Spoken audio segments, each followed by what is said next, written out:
Transaction કર્યું અથવા કોઈની જો તમારા કાર્ડની ડિટેલ છે એને ટ્રાન્ઝેક્શન કરી દીધું, તો ક્રેડિટ કાર્ડની અંદર રિફ્લેક્ટ થવામાં ટાઈમ લાગે છે એના એમાં, બરાબર. કોટક બેંકનું છે તો એમાં 24 કલાક પછી રિફ્લેક્ટ થાય છે, બરાબર. એટલે ડેબિટમાં તો તરત મેસેજ આવી જાય છે, પણ ક્રેડિટમાં તમને ટાઈમ લાગે છે. એટલા માટે તમને 7 દિવસનો ટાઈમ આપે છે કે 7 દિવસમાં તમે પોલીસને કે બેંકને કમ્પ્લેન કરી શકો છો. પણ આપણે પ્રાયોરિટી આપી છે 24 થી 48 કલાક. જેટલું વહેલું કરશો એટલું સારું છે યુઝર માટે, અને આપણે ઇન્વેસ્ટિગેશન કરવું તો આપણા માટે પણ સારું છે. પણ કાયદા પ્રમાણે 2 દિવસ સુધીમાં ડેબિટ કાર્ડનું અને 7 દિવસ સુધીમાં ક્રેડિટ કાર્ડની કમ્પ્લેન તમારે કરવાની રહેશે. અરજી શું લખવાની શું નહીં આપણે આગળ જોઈશું. હવે કોઈ પણ રીતે તમારા પૈસા ગયા અને કોઈ કસ્ટમર આવ્યો તમારી જોડે કે ભાઈ મારી જોડે 50,000નું ફ્રોડ થયું છે, ફોન કરે છે કે તમારી હાજરીમાં આવી ગયો છે, તો તરત એને સૌથી પહેલાં કહેવાનું છે કે આપણે એની જોડેથી કઈ કઈ ડિટેલ જોઈશે, બરાબર. તો કઈ કઈ ડિટેલ જોઈશે? જે લોકો ભણી ગયા, સૌથી પહેલાં એની જોડે આપણે માંગીએ છીએ બેંક સ્ટેટમેન્ટ, બરાબર. તો બેંક સ્ટેટમેન્ટના કેસમાં કેવું થાય છે કે મોટાભાગે શનિવારે ક્રાઇમ થયો, શનિવારે કાં તો બેંકમાં રજા હોય, કાં તો એવા ટાઈમે ક્રાઇમ થાય બેંક બંધ થઈ ગઈ હોય, એટલે સોમવાર વગર બેંક સ્ટેટમેન્ટ મળે નહીં. પણ ફરિયાદ તો કરવી જરૂરી છે. તો આપણે એને કહીએ છીએ કે ભાઈ તું ફટાફટ શું કર, એટીએમમાં જાય અને કાર્ડથી તું મિની સ્ટેટમેન્ટ કાઢી લે. પણ મિની સ્ટેટમેન્ટમાં જો એને કાર્ડ બ્લોક કરાવી દીધું હોય, ઘણા યુઝરને ખબર નહીં હોતી, તો કાર્ડ બ્લોક નહીં કરાવતા. તો આપણે એને કહીએ ભાઈ તું ઘણાના તો ખાતા ખાલી કરી દે, પછી તો ડેબિટ કાર્ડ તરત ફ્રીઝ કરાવવાની જરૂર નથી. પણ મિની સ્ટેટમેન્ટ માટે એને કહેવાનું તું એટીએમમાં જઈને મિની સ્ટેટમેન્ટ કાઢી આવી. જો એટીએમ કાર્ડ બ્લોક ના થયું હોય તો મિની સ્ટેટમેન્ટમાં પ્રોપર ડિટેલ તો નહીં મળે જે બેંક સ્ટેટમેન્ટમાં મળે એવી, પણ એટલીસ્ટ આપણી જોડે માહિતી પૂરેપૂરી આવશે. બીજું છે આપણે એસએમએસ. એના એસએમએસમાં બધા ડેબિટ થયા હોય એ ટ્રાન્ઝેક્શનના બધા મેસેજ આવેલા હશે. ઘણામાં નાની અમાઉન્ટના નહીં બી આવતા. ઘણી બેંકો એવી છે જે નાની અમાઉન્ટના ટ્રાન્ઝેક્શનના એસએમએસ તમને નહીં કહેતી, મોટાના જ કહેતા હોય છે. ઓલમોસ્ટ ખર્ચાના તો એ લોકો મોકલે જ છે, ખાલી ક્રેડિટ થયાના નહીં હોતા. પણ છતાં બી આપણે આપણી જો 100 રસ્તા હોય તો 100 રસ્તામાંથી બધા રસ્તા ટ્રાય કરવાનો, કશાકમાંથી આપણને આ વસ્તુ મળી જશે એટલા માટે. પછી છે બેન્કિંગ એપ્લિકેશન, બરાબર. એ લોકોની બેન્કિંગ એપ્લિકેશન હોય તો બેન્કિંગ એપ્લિકેશનમાં જાય અને સ્ટેટમેન્ટ ડાઉનલોડ કરે પીડીએફમાં, કે એમાં એ લોકોને મળી જાય છે. અને સ્ક્રીનશોટ આપી દેતું પણ ચાલે. એ પણ બેંક સ્ટેટમેન્ટ પાસબુકની અંદર જે આવતું હોય એ જ વસ્તુ આવે છે. એટલે કે બેંકની પાસબુક, એટલે બેંક સ્ટેટમેન્ટ છે એમાં પાસબુકમાં. પાસબુક હંમેશા તમે કોઈ પાસબુક તો વાપરી જ નહીં હોય. વાપરી છે કોઈ પાસબુક? પાસબુક વાપરી છે ઓનલાઈન? દરેક લોકોએ પાસબુક વાપરી છે? વાપરી છે. ફ્રન્ટ પેજમાં શું હોય છે? પાસબુકનું પહેલું પેજ ખોલો, એકાઉન્ટ નંબર, આઈએફએસસી કોડ, બેંકનું એડ્રેસ, બેંકનો એમઆઈઆરસી કોડ, બેંકનું એડ્રેસ, બ્રાન્ચ કોડ, બરાબર. તમારું નામ હોય, જોઈન્ટમાં નામ હોય તો પણ ત્યાં એક ફોટો લગાવવાનો હોય છે, ખબર? તમારો ફોટો લગાવીને મેનેજરનો સિક્કો મરાવવાનો હોય છે. કેટલા લોકોએ કરાયેલું છે એવું? હા, નહીં કરાયું? ઓનલાઈન કોઈએ કરાયું છે? આ એટલા માટે કે મેન આવા કામે તમારું કામ લેટ થાય. આ બેંકની પાસબુક ઉપર ફોટો લગાવી અને મેનેજરનો સહી સિક્કો હોય, જેમાં અડધો ફોટો ઉપર સિક્કો હોય અને અડધો પાસબુક પર સિક્કો હોય. કારણ કે આપણે આગળ એ સ્ટેટમેન્ટનું ફ્રન્ટ પેજ જોઈશે, બેંક પાસબુકનું ફ્રન્ટ પેજ બી જોઈશે, અને જે ટ્રાન્ઝેક્શન થાય ને એ પેજનું સ્કેન કોપી પણ આપણે જોઈશે. તો ફોટોકોપી વાળું હોય ને તો આધાર કાર્ડ અને એ વસ્તુ મેચ કરતા નોડલ ઓફિસરને ફાવે. એટલા માટે જ્યારે આપણે આગળ રિપોર્ટ માટે બધું મોકલીશું એના માટે. તો ખાસ વસ્તુ હવે મોટાભાગના કેસમાં આવા જ આવવાના છે. જો એજેડ લોકો હશે ને તો એ લોકોએ કરાયેલો છે, કારણ કે એ લોકો આ બધા બહુ માને. આપણે હજુ માનીએ નહીં, પણ એ લોકો આ બધા, એમને ખબર નહીં કે આ ફ્રોડમાં કામ લાગશે, પણ એ ભાઈ પાસબુકમાં વસ્તુ હોવી જોઈએ તો હોવી જોઈએ, બરાબર. આપણા કેસમાં એવું નહીં હોતું, પણ એજેડ વ્યક્તિ હશે તો એમના કેસમાં આવું તો હશે જ. તો તમે બી ના કરાવ્યું હોય તો એટલીસ્ટ કરાવી લેજો. ગમે ત્યારે આપણે જો કંઈ બી ફ્રોડ થયો તો પણ આ વસ્તુ નાની છે, પણ એ ટાઈમે વેરિફિકેશનમાં બહુ કામમાં લાગે છે. ઓકે, તો પાસબુકનું ફ્રન્ટ કોપી, પાસબુકનું સ્ટેટમેન્ટ જો આપણી જોડે આવી ગયું હોય તો એનું ફ્રન્ટ પેજ કે જેમાં આપણું બેંકનું એડ્રેસ અને બધું ફોટો વગેરે હોય છે, અને ટ્રાન્ઝેક્શન જે થયેલા છે, ફ્રોડ ટ્રાન્ઝેક્શન, એ પેજની સ્કેન કોપી ફોટો પાડીને મંગાવવાની નહીં. તમારા જો સ્કેનર હોય તો સારું, અને ફોટો પાડીને મંગાવો તો પ્રોપર સ્કેન થયેલો હોય એવી રીતના ફોટો પાડવાનો, કારણ કે ફોટો આપણે કોઈને આગળ મોકલવાનો છે, એને વંચાવવું જોઈએ, બરાબર. તો બેન્કિંગ એપ્લિકેશનમાંથી તમે સ્ટેટમેન્ટ ડાઉનલોડ કરી શકો છો. હા, જો એટીએમ ફ્રોડ થયું હોય, બરાબર, તો આધાર કાર્ડ તો દરેક કેસમાં જોઈશે. એનું આધાર કાર્ડ કે જેમાં એનું નામ મેચ થતું હોય પાસબુકની અંદર કે બેંક સ્ટેટમેન્ટની અંદર, એના કાર્ડની કોપી, તો કાર્ડની ઝેરોક્સ અથવા ફોટો બરાબર. હવે જો કાર્ડ એને બ્લોક કરાવી દીધું હોય, કાર્ડ બ્લોક કરાવી દીધું હોય તો કાર્ડનો ફોટો પાડવામાં કોઈ વાંધો નથી. અને કાર્ડ બ્લોક અમુક કેસમાં એવું છે કાર્ડ બ્લોક કરાવવાની જરૂર પડી નથી. સપોઝ એનું ફોન પે હેક થયું કે જીપે હેક થયું કે પેટીએમ હેક થયું છે અને એમાંથી પૈસા ગયા બેંકમાંથી, તો એમાં એને કાર્ડની આખી ડિટેલ નહીં દેખાય. કાર્ડ આપણે જો એડ કરાયેલું હશે, તમે જોજો તમારું કાર્ડ તમને આખું નહીં દેખાય, ખાલી આગળના પાછળના 4 આંકડા દેખાશે. તો એવા ટાઈમે પણ શું છે કે બેંકમાંથી જે પૈસા ગયા ને ડાયરેક્ટ બેંકમાંથી પૈસા નહીં ગયા, તમારા કાર્ડથી પૈસા ગયા છે. એ ટેકનિક માટે જ મેં ઉપરની વસ્તુ ડ્રો કરી છે. એટલા માટે કાર્ડની કોપી, અને એમાં તમારે કાર્ડ ચાલુ હોય તો કાર્ડ એ ફોટો જે પાડીને મોકલે ને એમાં આગળના 6 આંકડા દેખાવા જોઈએ અને પાછળના 4 આંકડા દેખાવા જોઈએ. બાકીના આંકડા ગ્રાફિક્સથી ચેકી નાખે, ઉપર લીટો કરી દે તો પણ ચાલશે. એટલે ફર્સ્ટ 5, અમુક લોકો 5 અને અમુક લોકો 6 ડિજિટ માગે છે ફર્સ્ટ, અને અમુક લોકો 4 બી માગે છે. પણ આપણે પહેલા 6 આંકડા દેખાતા એવી લઈ લેવાની, ફર્સ્ટ આ અને લાસ્ટના 4 ડિજિટ દેખાય એવું રાખવાનું. નામ, એક્સપાયરી ડેટ તો દેખાવી જોઈએ. પાછળના સીવીવીની આપણે જરૂર નથી, એટલે ફ્રન્ટ કોપી હોય તો ચાલે.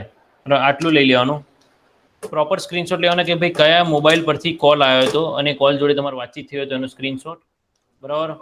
એણે ચેટ કરેલું હોય વોટ્સઅપની અંદર કે એસએમએસમાં તો એ ચેટનો સ્ક્રીનશોટ. બરાબર. પ્લસ જે એસએમએસ આવેલા છે ડિડક્ટ થયેલા, ડેબિટ થયેલા ઓટીપી સાથેના, વિથ ઓટીપી વાળા, એ એસએમએસના સ્ક્રીનશોટ તમારે પ્રોપર લઈ લેવાના. ચાલો, આટલી વસ્તુ ખાસ કરાવવાની છે. ઓકે. બીજું શું રહેશે કોઈ આમાંથી? રહેતું છે તો હમણાં આપણે આગળ લખી લઈએ. બરાબર. આટલી વસ્તુ ખાસ શરૂઆતમાં, કારણ કે આ બધા ઉપરથી જ આપણે અરજી પણ લખવાના છીએ, આગળ આપણે ફરિયાદ પણ કરવાના છીએ. બરાબર. એટલે આટલી વસ્તુ આપણે ખાસ જોઈશે.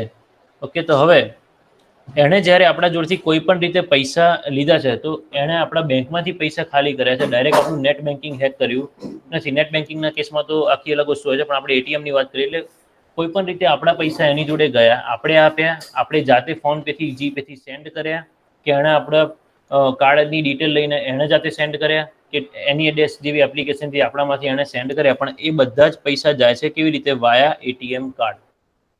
વાયા એટીએમ કાર્ડ. બરાબર. ડાયરેક્ટ તમારા બેંકમાંથી સેન્ડ નહીં થાય, તમારા બેંકમાંથી એટીએમ કાર્ડ મારફતે એ પૈસા આગળ ગયેલા છે. ઓકે. એટલે તમે સ્ટેટમેન્ટ જ્યારે કઢાવશો તો સ્ટેટમેન્ટની અંદર તમને 50,000નો હિસાબ પ્રોવાઈડ થશે. બરાબર. એ લોકો કેવી અમાઉન્ટ કાઢતા હોય છે તો ભાઈ આ રીતે, ભાઈ ચલો લખ્યું હશે કે ભાઈ પેટીએમ 4,999. બરાબર. પછી આવશે કે ભાઈ મોબીક્વિક વોલેટ કે મોબીક્વિક એવું, તેમાં આવશે કે ભાઈ 1,999. બરાબર. આવી રીતની અમાઉન્ટ હશે. રાઉન્ડ ફિગરમાં બહુ ઓછી હશે. ફરી પાછું પેટીએમમાં નીકળ્યું હશે તો પેટીએમની અમાઉન્ટ આવશે 4,999. બરાબર. અથવા તો આપણે 9,999. પછી કોઈ જગ્યાએ આવશે કે ભાઈ બિલ ડેસ્ક હશે કે ભાઈ 999 બિલ ડેસ્ક. બરાબર. કે ભાઈ 1,999.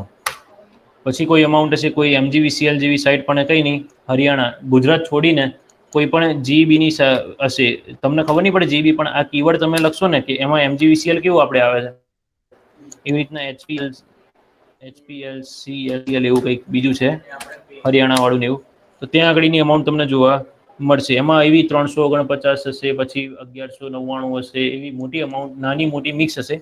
પણ માની લો કે 2,999 છે તો એ સર્ચ કરવાથી આપણને ખબર પડશે કે ભાઈ આ તો કોઈ લાઇટ બિલ કોકનું ભર્યું છે એને, એ રીતનું. બરાબર.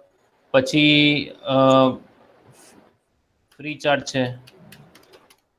ફ્રી ચાર્જની વોલેટની અમાઉન્ટ એને લખીએ છીએ 4,999.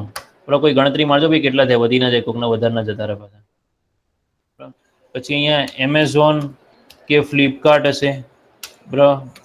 ફ્લિપકાર્ટની અંદર કે એમેઝોનની અંદરનું હશે શોપિંગનું, એ 9,999 એ રીતે. બરાબર. કેટલા થયા? 10. હા, 36 થયા. 36 થયા ને. હવે ધારો કે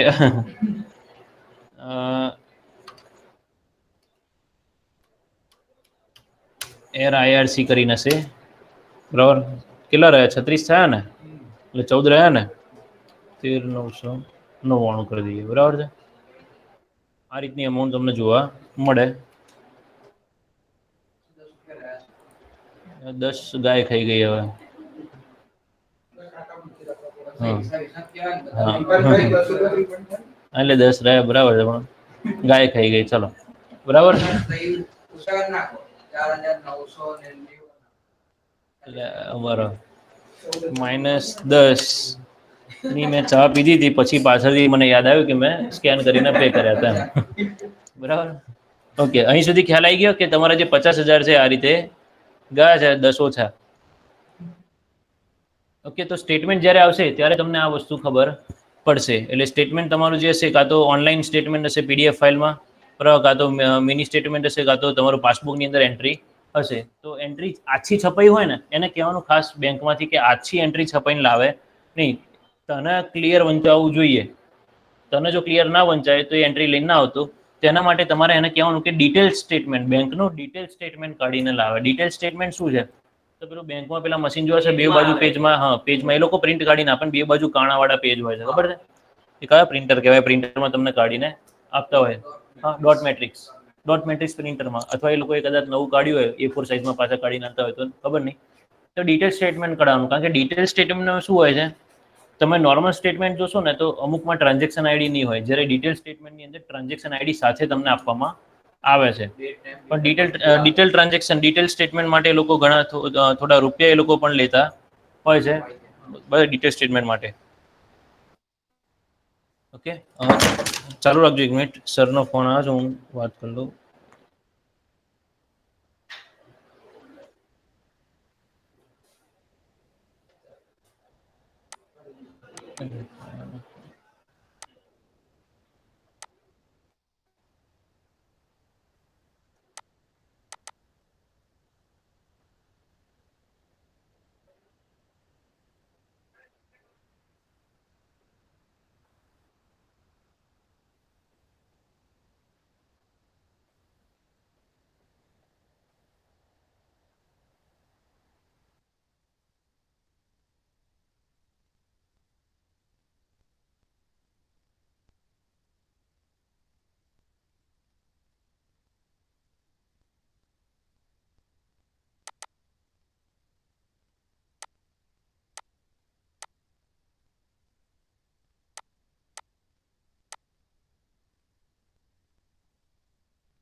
હલો.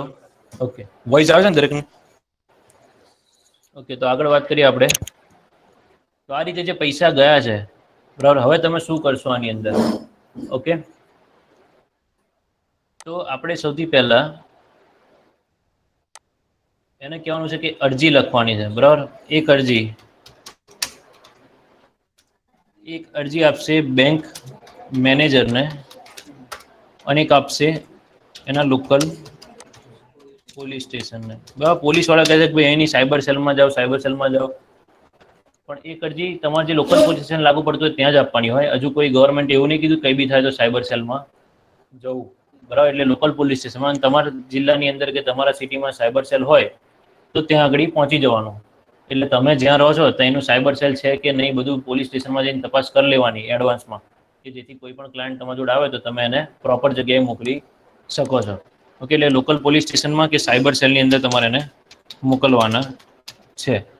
ઓકે, સૌથી છેલ્લું ઓપ્શન બી આપણે જોવાના છીએ, એક વેબસાઇટ કે જેની અંદર બી આપણે કમ્પ્લેન કરવાની છે. ગવર્મેન્ટની પોતાની સાઇટ છે, cybercrime.gov.in. પણ પહેલા આપણે પ્રાઇવેટ રીતે શું કરી શકીએ છીએ, અને પછી આપણે એને રજીસ્ટર પણ કરાવવાનો છે, જેથી પોલીસ પણ આગળ કામ શરૂ કરે. બરાબર. તો એક બેંક મેનેજરને અને એક લોકલ પોલીસ સ્ટેશનમાં અરજી હોય છે. અરજીની અંદર શું લખેલું હોય છે? બરાબર, કે ભાઈ મારું નામ આ છે, મારી ઉંમર આ છે, હું આ એડ્રેસ પર રહું છું, હું આ બિઝનેસ, ધંધો, નોકરી કે સ્ટુડન્ટ કે હાઉસવાઈફ જે પણ આવતું હોય એ છે. બરાબર, કે આ વસ્તુ છે, અને સવારે કે આજે સવારે કે આજે બપોરે હું જે કંઈ કામ કરતો હતો, મીનવાઇલ મને આ કોલ આવ્યો. કોલ ઉપર મને કહેવામાં આવ્યું કે ભાઈ મારું એકાઉન્ટ બ્લોક કરવામાં આવે છે. હું એસબીઆઈના બ્રાન્ચ મેનેજર બોલું છું, કે ભાઈ તમને આટલાની લોટરી લાગી છે, અથવા તો ફોન પેમાંથી કે જીપેમાંથી બોલું છું. બરાબર, અથવા તો હું એક જીપેનું ટ્રાન્ઝેક્શન કરી રહ્યો હતો અને મારાથી એ ટ્રાન્ઝેક્શન થયું નહીં, ફેલ ગયું, અને મારા એકાઉન્ટમાંથી પૈસા કપાઈ ગયા, જેથી મેં ગૂગલમાં સર્ચ કર્યું જીપેનો હેલ્પલાઇન નંબર, અને મને જે નંબર પર મળ્યો એ નંબર પર મેં કોલ કર્યો, અને આ રીતે મારી જોડે ફ્રોડ થઈ ગયું. એ વગેરે આખી ડિટેલ એમની અંદર લખવામાં આવશે. એ ફ્રોડ કરનાર વ્યક્તિએ મારા ટોટલ 50,000 રૂપિયા લીધા છે, જે 50,000 રૂપિયા અલગ અલગ સર્વિસની અંદરથી એણે ડિડક્ટ કરેલા છે, અને એનું બિડાણ મેં જોડે સ્ટેટમેન્ટ પણ અટેચ કરેલું છે. એટલે તમારે એ અરજીમાં બધી અમાઉન્ટ લખવાની જરૂર નહીં કે બિલ ડેસ્કમાં આટલા ગયા, આમાં આટલા ગયા, આમાં આટલા ગયા. એમાં ટોટલ અમાઉન્ટ આવે અને એનું બિડાણ પાછળ આપેલું છે. તો હું તમને વિનંતી કરું છું કે મારા આ પૈસા મને પાછા મારા એકાઉન્ટમાં લઈ આપવા વિનંતી. બરાબર. અને એક બેંક મેનેજરને આપવાની, એક પોલીસ સ્ટેશનમાં આપવાની. પોલીસ તમને અરજી પ્રોપર લખાવશે. ધારો કે એમને લાગશે કે આ બરાબર નહીં, તો એમની રીતે અરજી લખશે. એટલે રિસીવ કોપી તમારે લે. રિસીવ કોપી એટલે શું? કે તમે 2 કોપી લઈને જવાની. એક કોપી એ લોકો લઈ લેશે, અને એક કોપીમાં તમને સહી સિક્કો કરીને પાછી આપશે કે બેંકે રિસીવ કરી. એટલે તમારી જોડે પ્રૂફ રહે. એ રિસીવ કોપીની અંદર સહી, મેનેજરની સહી, સિક્કો અને તારીખ હોવી જરૂરી છે. તમારે તો ઉપર તારીખ લખવાની જ છે કે તમે અરજી કઈ તારીખે આપો છો, પણ એને ક્યારે રિસીવ કરી એ તારીખ પણ લખી લેવાની. પોલીસ સ્ટેશનમાં તમે લઈને જશો તો અરજી પોલીસવાળો કદાચ એમની રીતે લખશે, અને લખી અને પછી એની એક ઝેરોક્ષ તમારે લઈને આવવાની. એમાં તો ગવર્મેન્ટનો સહી સિક્કો હશે. એટલે તમારે એટલા માટે જોઈશે કે આપણે એ પ્રાઇવેટ રીતે આપણે સોલ્વ કરીશું, તો આપણે અરજી લખેલી હશે તો આપણને થોડું વધારે કામ લાગશે. એટલે અરજી એ પણ ખાસ મંગાવી લેવાની. બરાબર. આ નોર્મલ અરજી આપણે તમે ઇંગ્લિશમાં લખી શકો છો, ગુજરાતીમાં લખી શકો છો. પ્રિફર કરજો જો સ્ટેટમેન્ટની અંદર બધું જ અહીંયા ઇન્ડિયાનું હોય તો ગુજરાતી પણ ચાલશે, ઇંગ્લિશ પણ ચાલશે. ઓકે. તો આ અરજી લખ્યા પછી આપણે શું કરવાનું છે? એઝ અ પ્રાઇવેટ ઇન્વેસ્ટિગેટર તમે શું કરો છો? આ પૈસા ક્યાં ગયા, કેવી રીતે ગયા? બરાબર. એવું નહીં કે પેટીએમમાં 4 ગયા એટલે પતી ગયું. બરાબર. આ લોકો જે પણ ફ્રોડ કરનારા વ્યક્તિ છે એ કેશ આઉટ મેથડ ઉપર કામ કરે છે. કેશ આઉટ મેથડ કોને કહેવાય? કે ભાઈ ધારો કે માની લો કે હું અત્યારે તમે સાયબર સિક્યુરિટીમાં ભણો છો, અથવા તમે અહીંયા આવ્યા. બરાબર. હવે અહીંયાથી શું થયું કે તમારી એન્ટ્રી થઈ, એ પોર્ટલ કોઈ હેક કરેલું છે, અને એ હેક કરનારો વ્યક્તિ શું કરે છે કે એને કોલ કરી કહે છે કે અહીં આગળ તમને 40 ફી કીધી ને, હું તમને 20માં ભણાવી દઈશ આખું. બરાબર. તમે ફક્ત આ ખાતામાં પૈસા ટ્રાન્સફર કરી દો. હવે હું એને મારું જ ખાતું આપી દઉં. ઓકે. હવે તમે અહીંયા આવો તો ખબર પડે કે આ ભાઈ તો અહીં કોઈ છે નહીં, 20માં વાળું તો કોઈ છે નહીં. એટલે તમે શું કરશો? મેં જે ડિટેલ આપી એની ઉપર કમ્પ્લેન કરશો. હવે ખાતું મારું હશે એટલે પોલીસ સીધી મને પકડી લેશે. તો એ કેશ આઉટ મેથડ પ્રોપર કહેવાય નહીં. આખી જે વસ્તુ થાય છે એને ઓર્ગેનાઇઝ ક્રાઇમ કરે છે આ લોકો. કેશ આઉટ મેથડ માટે શું કરે છે? ઓર્ગેનાઇઝ ક્રાઇમ કરે. ઓર્ગેનાઇઝ ક્રાઇમમાં શું છે? તો એમને ખબર છે કે હું આ ફ્રોડ કરી રહ્યો છું, અને આ લોકો કમ્પ્લેન પણ કરશે, અને પોલીસ એક્શન પણ લેશે, અને હું પકડાઈશ પણ ખરો. તો મારે ફ્રોડ તો કરવું જ છે, પણ હું કેવી રીતે ફ્રોડ કરું કે જેમાં હું ના પકડાવું, અથવા પોલીસ મારા સુધી પહોંચી શકે નહીં? તો એના માટે ઓર્ગેનાઇઝ ક્રાઇમ કરવા માટે લોકો મેથડ બનાવતા હોય છે કે જેમ એ લોકો જે તમને કોલ કરે છે એ નંબર બીજાના નામે બીજા સ્ટેટનો હોય છે, એ બેઠા બીજા સ્ટેટમાં છે. બરાબર. પછી એ જે લોકો તમને જે ખાતામાં પૈસા ટ્રાન્સફર કરાવડાવે છે, અથવા એ જાતે પણ કરે છે, એ એકાઉન્ટ અલગ અલગ સ્ટેટના છે, અલગ અલગ વ્યક્તિના નામે રજીસ્ટર થયેલા છે. એ જે નંબરથી તમને કોલ કરે છે એ જ નંબરનું પેટીએમ નહીં હોય, એ જ નંબરનું જીપે કે ફોન પે નહીં હોય. બરાબર. એ જે બિલ ભરે છે, કોઈનું ગેસ બિલ ભરે છે, કોઈનું લાઇટ બિલ ભરે છે, કોઈનું મોબાઈલ રિચાર્જ કરે છે, એ એમના સગામાં બી કોઈનો મોબાઈલ કે કશું હશે નહીં. બરાબર. ઘણી વખત એ લોકો અલગ અલગ સ્ટેટની અંદર રેન્ડમલી એ લોકો કોલ કરે કે ભાઈ તમને હું 5,000નું બેલેન્સ કરી આલું મોબાઈલમાં, તમે મને 3,000 રૂપિયા આપી દેશો. એ લોકો આવે ભાઈ આપવાના ને, તો એ લોકો આવી રીતે કરતા હોય. રેન્ડમલી કોઈના લાઇટ બિલ ભરવાની લાઈનમાં ઉભા હોય તો કે ભાઈ તમને ડિસ્કાઉન્ટમાં ભરી આપું, અથવા એજન્ટ છે ત્યાં જશો તમને ડિસ્કાઉન્ટમાં કેશબેક તમને મળશે. તો જે વ્યક્તિ ત્યાં બિલ ભરવા જાય એ તો કેશબેકના બહાને જાય છે. એને નહીં ખબર કે કોઈ ફ્રોડ અમાઉન્ટથી મારું બિલ પે કરશે, કાલ ઉઠીને મને પણ પ્રોબ્લેમ થઈ શકે છે. એટલે એ લોકો જોડે આવા ઘણા લોકો છે, અને એના માટે એ લોકોએ ઘણી બધી ચેનલો ગોઠવેલી છે. ઘણા બધા એજન્ટ પણ રિક્રુટ કરેલા છે. કેમ? કારણ કે એમને ખબર છે કે રોજ મારી જોડે દર કલાકે 50,000 આવવાના છે, પણ 50,000ને કેશ આઉટ કરવા માટે મારી જોડે તરત રસ્તા હોવા જોઈએ. બરાબર, એટલા માટે એ લોકો જોડે અઢળક ઢગલો બેંક એકાઉન્ટ રેડી છે, ઢગલો પેટીએમ છે, ઢગલો ફોન પે છે, ઢગલો જીપે છે, બરાબર, ઢગલો વોલેટ છે, ઢગલો લોકોના બિલ ભરવાના છે. એ બધાનું કામ રેડી છે. કેમ? કારણ કે એ લોકો એજન્ટ રિક્રુટ કરેલા છે. 50,000 એ લોકો જોડે પોતે નહીં વાપરતા. 50માંથી હાર્ડલી એ લોકો જોડે 25,000 થી 28,000 કે 30,000 આવતા હોય છે. બાકીના બધા કમિશનમાં જ અને ડિસ્કાઉન્ટ આપવામાં જતા રહેતા હોય છે. બરાબર, એટલે અહીંયા અને હવે એકાઉન્ટો વેચવાવાળા પણ ઢગલો લોકો બેઠા છે. એવી આખી ગેંગ છે કે જે લોકો તમને ફેક પેટીએમ ના એકાઉન્ટ આપશે. એવી આખી ગેંગ છે કે જે લોકો ગરીબ હોય, મજૂર વર્ગ હોય, એ લોકોના બેંક એકાઉન્ટ લઈ લે, એમના નામના બેંક એકાઉન્ટ ખોલી બધું એક્સેસ એમની જોડે ને તમને આવી રીતે રેન્ટ ઉપર એકાઉન્ટ આપતા હોય છે. બરાબર, કે જેમને ખબર જ નહીં કે શેના માટે વપરાવાનું, એમાંથી અમુક કમિશન એ લોકોને આપી દે મજૂરોને બધાને રોજના 200-300 એવી રીતે આપી દેતા હોય છે. પણ એમાં ખાતામાં કેટલા પડે, શું પડે, એનું કોઈ એ લોકોને જાણકારી હોતી નથી. એટલે આ દરેક વસ્તુ રેડી હોય છે. એટલે અહીંયાથી તમને ખબર પડશે કે કેશ આઉટ મેથડમાં એ લોકો કેટલી લાંબી ટ્રેલ બનાવે છે કે જેથી પોલીસ કેમ એને શોધી નહીં શકતી, પોલીસ કેમ સોલ્વ તો બધું જ થશે. ઇન્વેસ્ટિગેશન પ્રમાણે તમે સ્ટેપ બાય સ્ટેપ જશો એટલે છેક વ્યક્તિ સુધી તમે પહોંચી શકશો. પણ એ પહોંચવા માટે 24 કલાક બી લાગી શકે, 1 વર્ષ પણ લાગી શકે છે. કોણે કેવી ડિજિટલ ટ્રેલ રાખી છે એની ઉપર આધાર છે. એઝ અ ઇન્વેસ્ટિગેટર આપણે પોલીસ વાળા નથી, આપણે ઇન્વેસ્ટિગેશન કરીએ છીએ, પ્રાઇવેટ ઇન્વેસ્ટિગેશન. તો એઝ અ પ્રાઇવેટ ઇન્વેસ્ટિગેશનની અંદર તમે શું કરો છો કે તમે ફક્ત ડિજિટલ ટ્રેલ શોધી અને શોધી આપો છો કે આ પૈસા કઈ જગ્યાએ ગયા છે, આમાંથી કેટલા પૈસા પાછા આવી શકશે, એ લાવવા માટે તમે મહેનત કરો છો. તમે એ વ્યક્તિને પકડવાના નથી. પકડવાના મતલબ કે તમે જાતે એને પકડવા જવાના નથી. એ આપણું કામ પણ નથી. એવું કામ તમારે કરવું હોય તો તમારે યુપીએસસી જીપીએસસી એક્ઝામ આપીને ગવર્મેન્ટમાં જાઓ કે પોલીસમાં તમે જઈ શકો છો. ત્યારબાદ તમે આ કેસ સોલ્વ પણ કરી શકો છો પકડવા સાથે થઈને. આવી રીતે સોલ્વ બી કરી શકશો, પકડી પણ શકશો. પણ એઝ અ પ્રાઇવેટ ઇન્વેસ્ટિગેટર તમારું કામ પકડવાનું નથી. તમે આ ભણ્યા પછી તમે તમે શું કહેવાય, ડિટેક્ટિવ માટેનું તમે લાયસન્સ માટે એપ્લાય કરો, તમને ડિટેક્ટિવનું લાયસન્સ મળી જાય છે, તો તમે આ પ્રાઇવેટ રીતે કેસ સોલ્વ કરી વ્યક્તિને પકડવા પણ જઈ શકો છો. પણ એ પકડવા તમે તમારા ખર્ચે જાઓ છો, ક્લાયન્ટના ખર્ચે જાઓ છો, એ તમારી ઉપર છે. ક્લાયન્ટના 50 ગયા છે અને પકડવાનો ખર્ચો ₹1,00,000 થઈ જાય એવું છે તો ક્લાયન્ટ ખર્ચે છે, નહીં ખર્ચો એ તમારી ઉપર છે. બરાબર, અહીંયા ઘણા કિસ્સા એવા બી બન્યા છે કે જે લોકોના 5 લાખ ગયા અને 7 લાખ ખર્ચીના બી એ વ્યક્તિને પકડીને લાયા છે. એવા કિસ્સા પણ છે. ઓકે, પણ આપણું કામ તમે ખાસ ધ્યાન રાખજો, તમારું કામ ફક્ત ને ફક્ત આ કેસને ડિજિટલી સોલ્વ કરવાનું છે. એને ફિઝિકલી અને પકડીને લઈ આવવાનો નથી. હા, તમે ટ્રાય કરી શકો છો કે મેક્સિમમ અમાઉન્ટ એની પાછી આવે, પણ એ 24 કલાકની અંદર રિપોર્ટ કરેલો હશે તો મેક્સિમમ અમાઉન્ટ પાછી આવી શકે. બરાબર, 2018-19ની વાત કરીએ અને 2019-20ની વાત કરીએ. 2018-19ની અંદર કંઈક હતું કે ગુજરાતની અંદર 43 કે 53 કરોડ ટોટલ લોકોના લોસ થયા હતા, જેમાંથી 36 કરોડ પાછા પોલીસે લઈ આપેલા. એનાથી બી વધારે હશે, 100 કરોડ સુધીનું હશે, પણ મોટાભાગના લોકોએ તો કમ્પ્લેન જ નહીં કરી હોય, જે લોકોના 200, 250, 500, 5,000 એવા ગયા છે. બરાબર, પણ જ્યારે 2019-20નું આવ્યું ને ત્યારે ટોટલ 67 કરોડ રૂપિયા ફ્રોડ રીતે ટ્રાન્સફર થયા હતા. 67 કરોડ. અને રિકવરી કેટલી? 6 કરોડ. રિકવરી કેટલી? 6 કરોડ.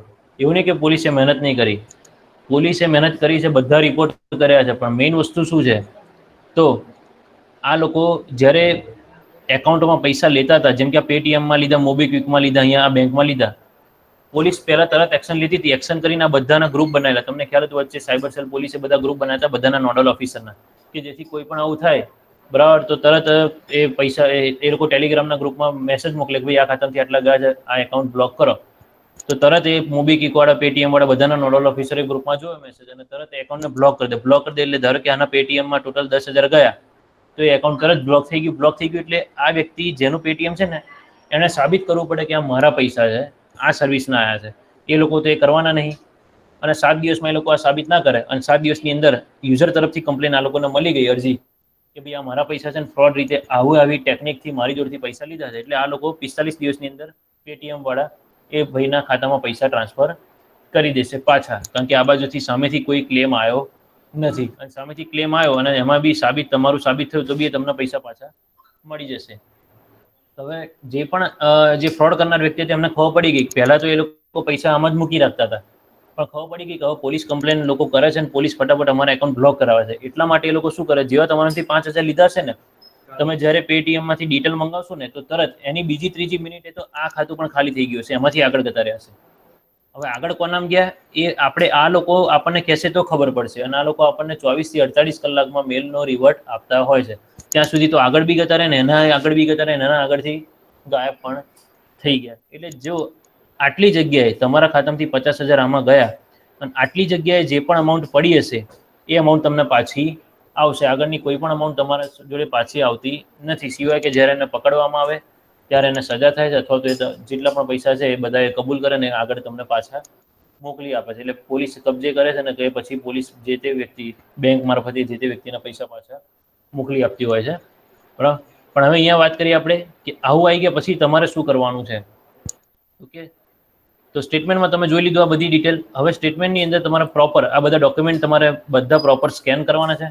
એ ડોક્યુમેન્ટના પ્રોપર નામ આપવાના છે કે bank passbook front, bank passbook statement, પછી આઈડી પ્રૂફ હોય તો આધાર કાર્ડ ફ્રન્ટ, આધાર કાર્ડ બેક, બરાબર. પછી એસએમએસનું હોય તો એસએમએસ સ્ક્રીનશોટ 1, એસએમએસ સ્ક્રીનશોટ 2, 3, બરાબર. બેંક સ્ટેટમેન્ટનો સ્ક્રીનશોટ હોય તો એનું, એટલે પ્રોપર નામવાળી ફાઇલો લખવાની છે. તમારા ડોક્યુમેન્ટેશન માટે બી આપણે એને ઈમેલ પણ કરવાનો રહેશે. ડેબિટ કાર્ડનું હોય તો debit card front, debit card back, અથવા એટીએમ કાર્ડ ફ્રન્ટ બેક તમે લખી શકો છો.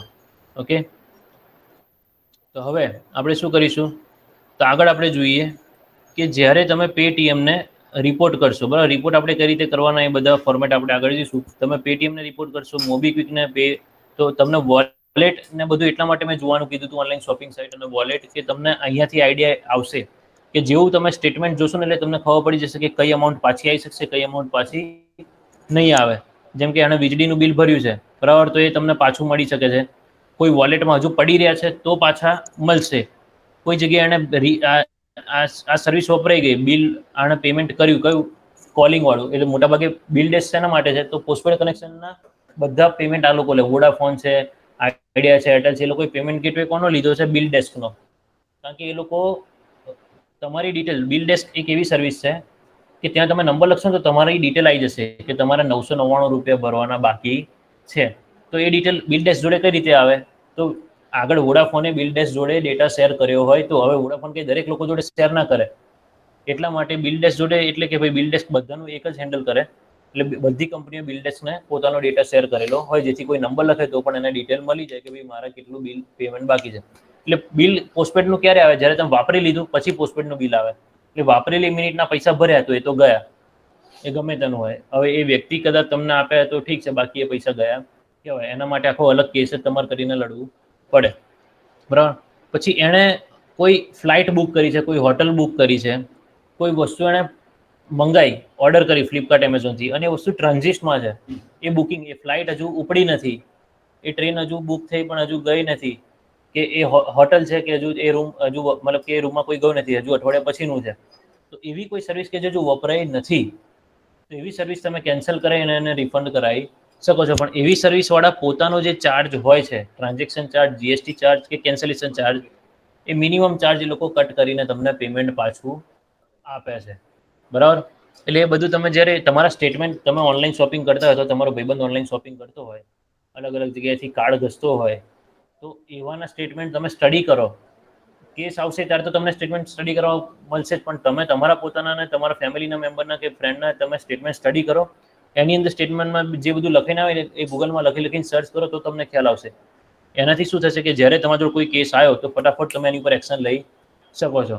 એટલા માટે, બરાબર. કાં તો અનુભવથી, કાં તો પહેલેથી સ્ટડી કરીને તમને આમાં વધારે ખ્યાલ આવશે. તો હવે આ લોકો શું કરે છે,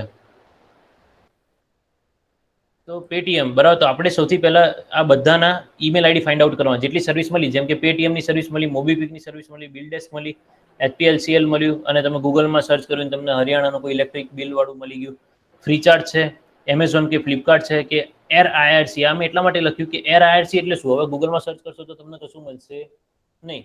એટલા માટે તમારે ડિટેલ સ્ટેટમેન્ટ કરવાનું. તો બેંકના ડિટેલ સ્ટેટમેન્ટમાં ઘણીવાર તમને ખબર પડી જાય છે કે એર આઈઆરસી શું છે, બરાબર. તો અમુકની કદાચ ના બી મળે, પણ જેટલાની મળી એટલાના તમારે વેબસાઇટમાં જવાનું. એ દરેક વેબસાઇટની અંદર તમને એના લીગલ સપોર્ટ મળશે. એ લીગલ સપોર્ટ શોધવા માટે તમારે બે વસ્તુ હોય. એક તો કીવર્ડ મેં તમને પહેલાં કીધું તો, એક છે નોડલ ઓફિસર, બરાબર. એ કીવર્ડ તમે મારી શકો છો, નોડલ ઓફિસર, બરાબર. બીજો છે ગ્રેવનન્સ ઓફિસર,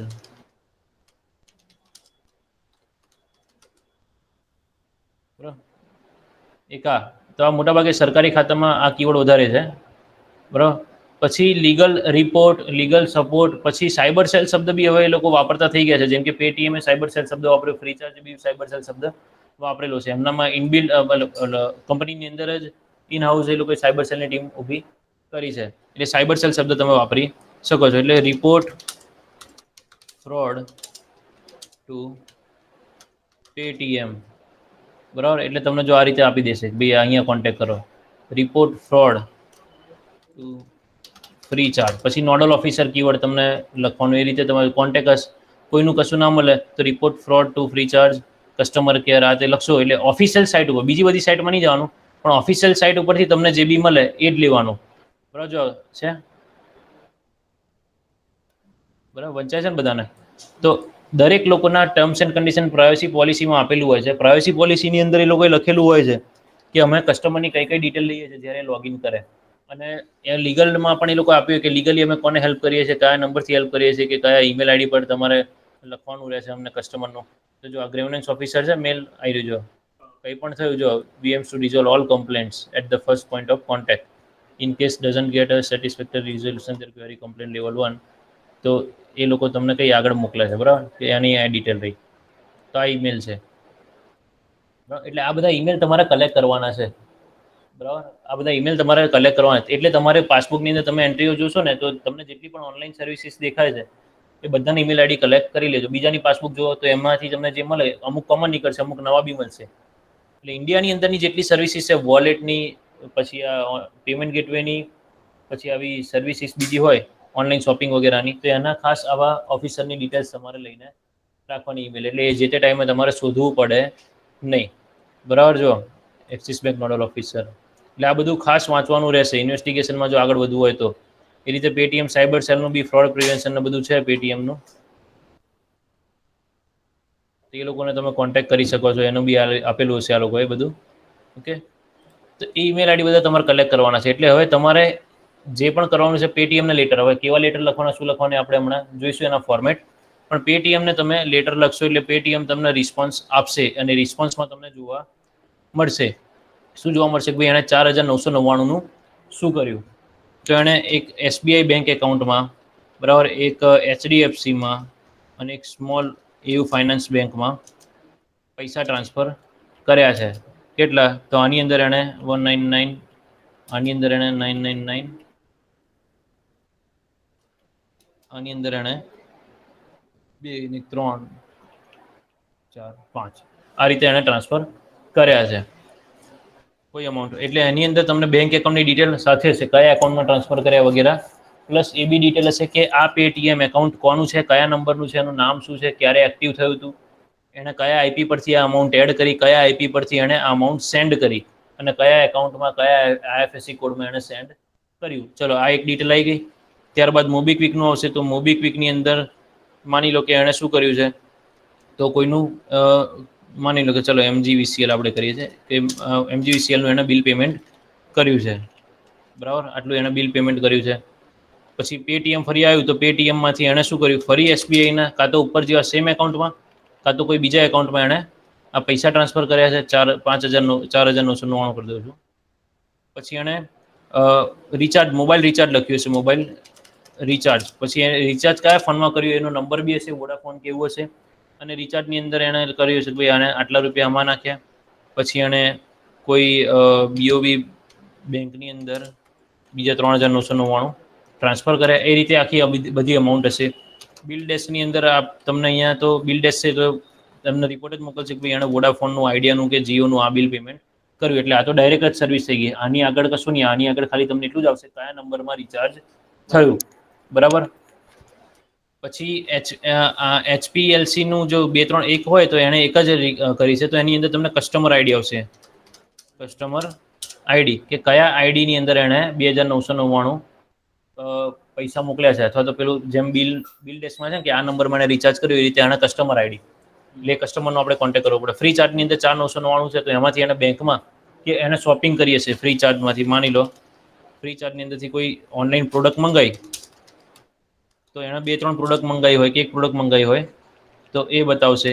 એમેઝોન, ફ્લિપકાર્ટમાંથી તમે ડિટેલ મંગાવશો એટલે એનું તમને ઈમેલ આઈડી મળશે યુઝર એકાઉન્ટનું, એને બીજી ડિટેલ નાખીએ સેમ અને શું ઓર્ડર કર્યું હતું એ અને કેન્સલ થઈ શકે તો આપણે એ તો રિક્વેસ્ટ જ કરવાની છે કે ભાઈ ઓર્ડર હજુ ફૂલફિલ ના થયો તો પ્લીઝ કેન્સલ કરો, એટલે ટ્રાન્ઝિશમાં છે તો કેન્સલ કરી કેન્સલેશન ચાર્જ સાથે તમને અમાઉન્ટ પાછી મોકલશે એટલું કટ કરીને. IRCની ડિટેલ હજુ તમારી જોડે નથી જ્યાં સુધી ડિટેલ સ્ટેટમેન્ટ ના આવે, અને ડિટેલ સ્ટેટમેન્ટ આવ્યા પછી કદાચ આવું તમને ખબર પડે તો આ મોટાભાગે એવી સર્વિસ છે, લોજિસ્ટિકની સર્વિસ હોય છે કે જે લોકો ઇમ્પોર્ટ એક્સપોર્ટનો બિઝનેસ કરતા અને એનું ઓનલાઈન પેમેન્ટ લેતા હોય. એટલે એમાં થઈ ગયું એટલે ઇમ્પોર્ટ ઓર્ડર તો દરિયામાં જહાજ નીકળી ગયું કે પાછું આવવાનું નથી. જો નહીં નીકળ્યું હોય તો થઈ શકે, પણ તમારા કહેતા તમારી આ સર્વિસ જાણો એની પહેલાં તો બધું પતી ગયું હશે, કાં તો ફ્લાઇટમાં નીકળી ગયું હશે કાં તો જહાજમાં નીકળી ગયું હશે. એટલે આવી સર્વિસ લોજિસ્ટિકની પણ આવશે, બરાબર. એટલે આ તમને મળી ગયું. તો હવે SBIમાં એણે પૈસા નાખ્યા છે, HDFCમાં નાખ્યા છે, સ્મોલ એવી ફાઇનાન્સમાં નાખ્યા, આ કસ્ટમરમાં. એટલે હવે પાછું આપણે આ લોકોને મેલ કરવાના છે. આ લોકોને આપણે જે મેલ કરવાના છે તો આ લોકો મેલની અંદર પછી આપણને રિપ્લાય આપે છે કે ભાઈ SBI વાળાએ શું કર્યું છે. તો SBI વાળાએ વિડ્રો કર્યા છે ATMથી. HDFC વાળાએ શું કર્યું છે, તેણે ચેકથી વિડ્રો કરી લીધા છે, બરાબર. સ્મોલ એવી ફાઇનાન્સ વાળાએ તો કે કોઈ જગ્યાએ આગળ ટ્રાન્સફર કર્યા છે પૂરેપૂરી અમાઉન્ટ. MGCL વાળા તો કે ભાઈ આવી રહ્યો કસ્ટમરનો નંબર, આઈડી, એમ કસ્ટમર આઈડી. SBI બેંકમાં તો કે ભાઈ એણે પણ ATMથી વિડ્રો કરી લીધા. મોબાઈલ રિચાર્જ તો કે મોબાઈલની ડિટેલ આવી રહી, એનો SDR સબસ્ક્રાઈબર ડિટેલ રેકોર્ડ. BOBમાં તો કે એણે ATMથી વિડ્રો કરી લીધા, બરાબર. બાકી તો બધું લોજિસ્ટિકને એવું છે. ઓનલાઈન પ્રોડક્ટ જેણે ખરીદી તો કહેશે કે આ એડ્રેસ પર ડિલિવર થવાનું છે, અથવા તો ઓર્ડરને કેન્સલ કરીએ છીએ, હજુ થયું નથી. અને આની જોડે જોડે એ લોકો આપણને SBIના જેનું પણ ખાતું હશે એનું KYC મોકલશે. આ જેણે વિડ્રો કર્યું એનું KYC મોકલશે, કોના નામનું એકાઉન્ટ છે, બરાબર. સ્મોલ એવી ફાઇનાન્સ તો કે કોના નામનું એકાઉન્ટ છે તો KYC ડિટેલ સાથે આપણને આવશે. ખ્યાલ આવે? એટલે અહીંયાથી તમને ખ્યાલ આવી ગયો કે કેટલું લાંબુ એ લોકો કરે છે. હજુ બી વચ્ચે 3-4 સ્ટેપ હજુ બી હશે. ઘણામાં તો બહુ લાંબી ટ્રેલ એ લોકો કરતા હોય છે. પણ સૌથી પહેલાં તમારા ખાતામાંથી 50,000 ટુકડે ટુકડે આ રીતે જાય છે, અને એમાંથી પણ એના મોટા ટુકડા પડતા હોય છે. અને એ બી જ્યારે તમે આ બેંકના IFSC કોડ તમને જે મળે છે ને, IFSC કોડ એની ઉપરથી તપાસ કરશો તો સૌથી પહેલાં તો તમને જે કોલ આવ્યો હતો, આપણે એક કેસની અંદર મને સેમ આ વસ્તુ બની હતી, એટલે કહું તમને જે કોલ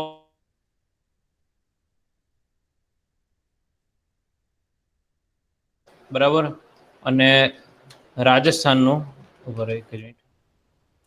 કોલ આવ્યો હતો, પંજાબથી રાજસ્થાનનું સિમ કાર્ડ હતું, બરાબર. જે પેટીએમમાં ટ્રાન્સફર થયા હતા એ હરિયાણાનું કોઈ વ્યક્તિ હતું એના હતા, બરાબર. પછી એની આગળ જે રિચાર્જ થયેલા હરિયાણાનું જે પેટીએમ એકાઉન્ટ હતું એ પેટીએમમાંથી બેંક એકાઉન્ટ, તો SBIનું જે બેંક એકાઉન્ટ હતું એ જમ્મુ કાશ્મીરનું હતું. પછી BOBનું બેંક એકાઉન્ટ હતું એ બંગાળનું હતું.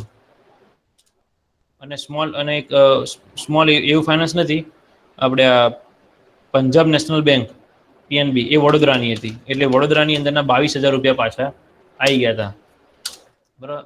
એટલે વિચારો કે કોલ પંજાબથી આવે, સિમ કાર્ડ રાજસ્થાનનું છે, અને પેટીએમ હરિયાણાનું છે, ને એમાંથી જમ્મુ કાશ્મીર, બેંગાલ અને એ બધે, અને એ બી અમાઉન્ટ કેવી નાની નાની ટ્રાન્સફર થઈ હોય. એટલે આ રીતે એ લોકો કરે છે કે એ તમારા જોડથી મોટી અમાઉન્ટ લે છે, અલગ અલગ જગ્યાના એકાઉન્ટમાં એ રિચાર્જ બી કરે છે, અલગ અલગ વોલેટમાં લે છે, એને ટુકડા કરીને બીજા અલગ અલગ સ્ટેટમાં નાખે છે.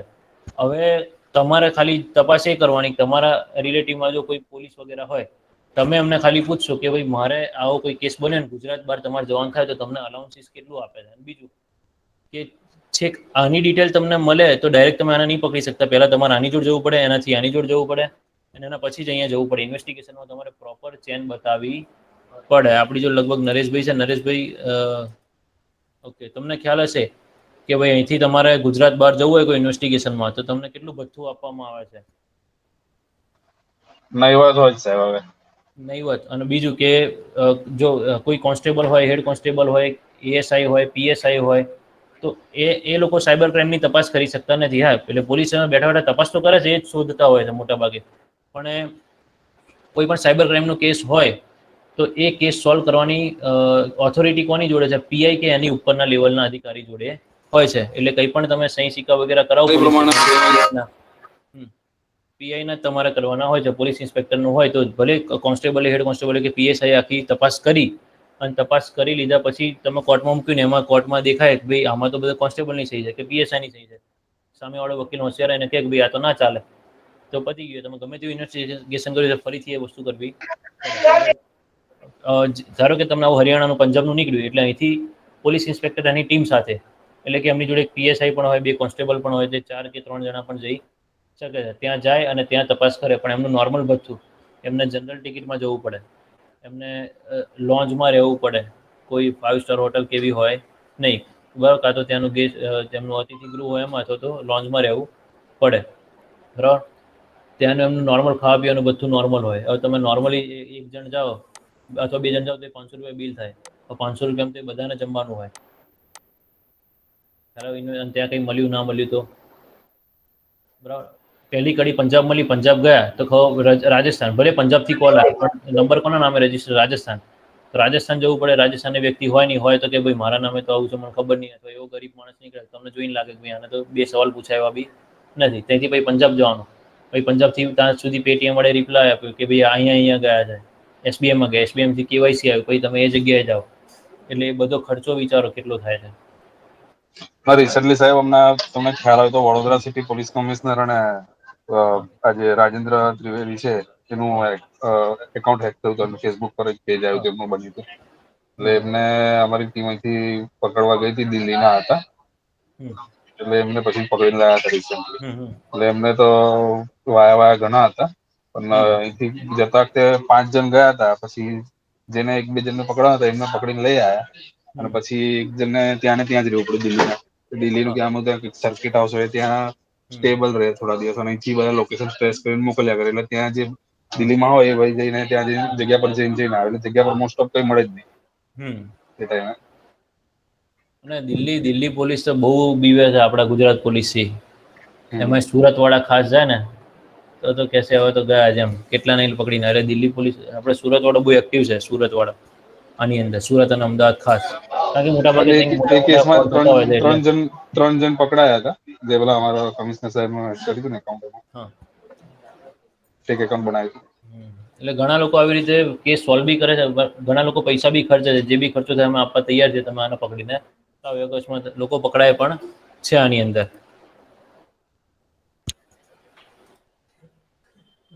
તો આ રીતે આપણી જો છેક સુધીની ડિટેલ આવે છે, જે ડિટેલ આપણે પોલીસને સબમિટ કરીએ છીએ, અને પોલીસ એ વ્યક્તિને આગળ પકડવાની કામગીરી હાથ ધરે છે. તો પોલીસ પણ આ રીતે આગળ વધે છે. ઘણી બધી પોલીસ આ રીતે પોતાનું કામ પણ કરેલું છે રિપોર્ટ મંગાવવા માટે. તમે પોલીસ સાથે રહીને પણ આ રીતે એમને ના ખ્યાલ આવતો હોય તો તમે આ રીતે ફોર્મેટ બનાવીને તમે એમને આપો, એ લોકો આગળ રિપોર્ટ કરે છે, અને રિપોર્ટનો આન્સર પણ તમને મળે છે.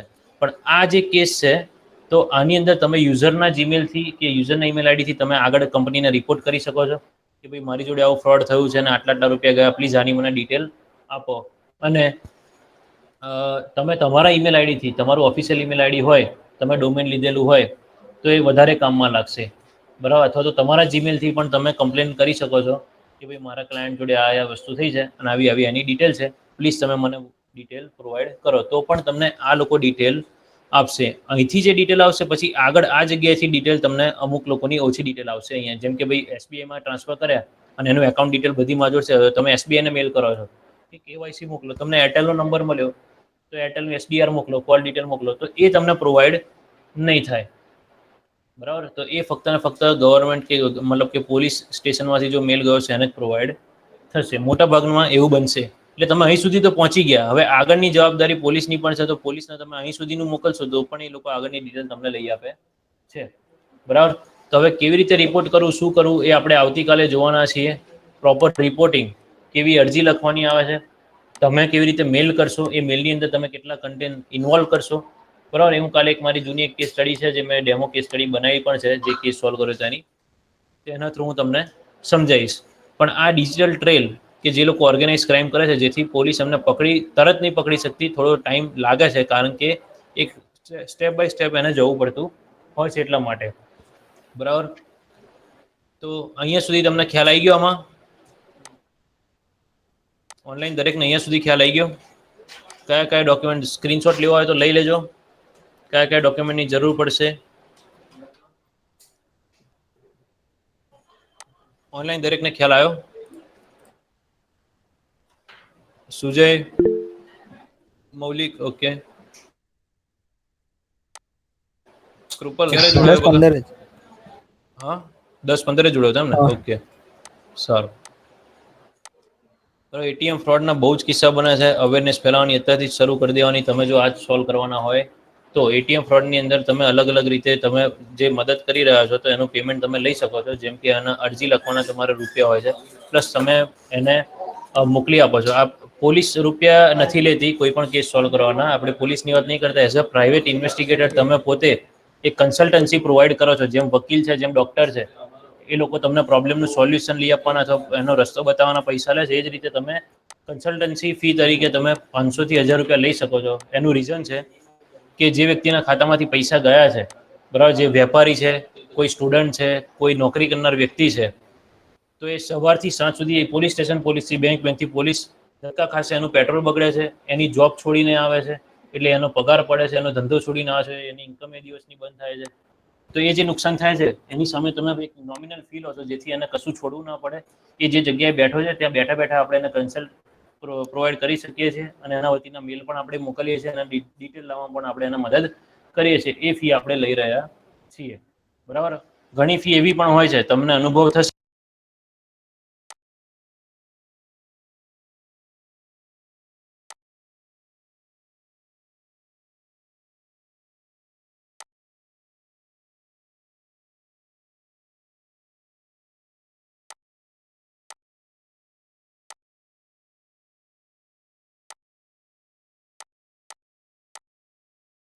લોકો તમને આગળ મદદ કરી શકે છે, બરાબર. તો એની તમે ફિક્સ ફી પણ લઈ શકો છો, અથવા તો તમને ખ્યાલ છે કે આટલા પૈસા પાછા આવવાના છે, તો એની તમે કન્સલ્ટન્સી એ તમે 10% 20% ચાર્જ કરી શકો છો. પણ એ પૈસા પાછા આવ્યા પછીની હોય છે, જેથી એ લોકો આપવા માટે રેડી થતા હોય છે, બરાબર. ઘણા કિસ્સામાં એવું પણ છે જે લોકો અહીંયા ફોરેનની બેંકમાં પૈસા ટ્રાન્સફર કરી દેતા હોય છે, આવી લોટરીની લાલચમાં ને એમાં, બરાબર. ઘણી વખત જે સ્પૂફ ઈમેલ આપણે ભણી ગયા, તો એની પણ જીઆઈડીસીની મોટી મોટી કંપનીઓમાં પણ આવું થયેલું છે. એક કંપની અમને યાદ છે, આ બાજુ ગાંધીધામની કંપનીનું એક હતું કે જેના 87 લાખ રૂપિયા એ લોકોએ ટ્રાન્સફર કરેલા એ કંપનીએ, અને એ હતા જર્મનીની જગ્યાએ એ લોકોએ કરી દીધા હતા બેંક ઓફ ચાઇનાની અંદર, બરાબર. બેંક ઓફ ચાઇનાની અંદર કર્યા, ત્રીજા દિવસે ખબર પડી જર્મનીથી મેલ આવ્યો એટલે કે ભાઈ અમને કોઈ પેમેન્ટ મળ્યું નથી. ત્યારે એમણે કીધું ભાઈ તમારો મેલ આવ્યો હતો એટલે અમે આ એકાઉન્ટમાં હતો, ત્યાં બેંક ઓફ ચાઇનામાં અમારું એકાઉન્ટ છે જ નહીં.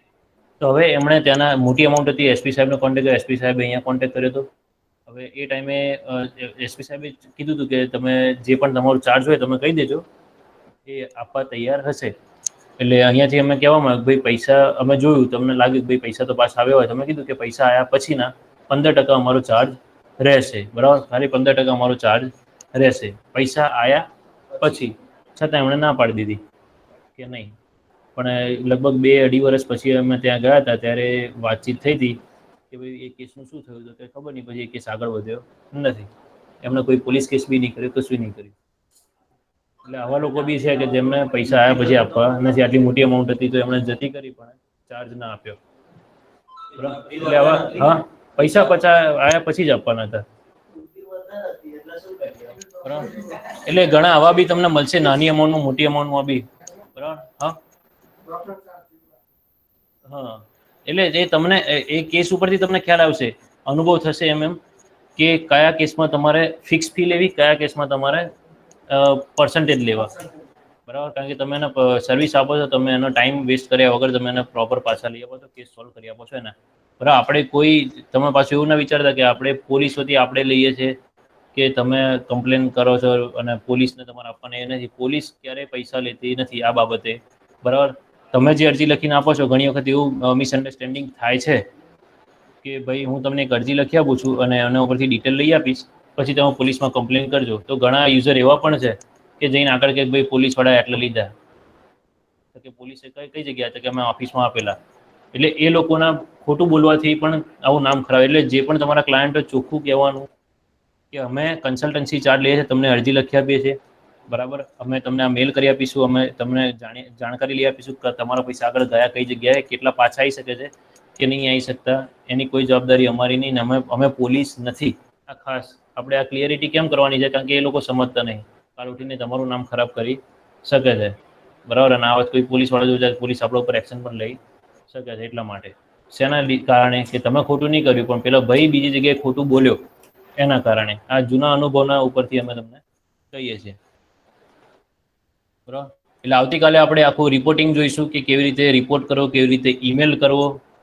બરાબર, જે સ્ટેટમેન્ટ વગેરે તમે જે મંગાવ્યું છે તો એને પ્રોપર સ્ક્રીનશોટ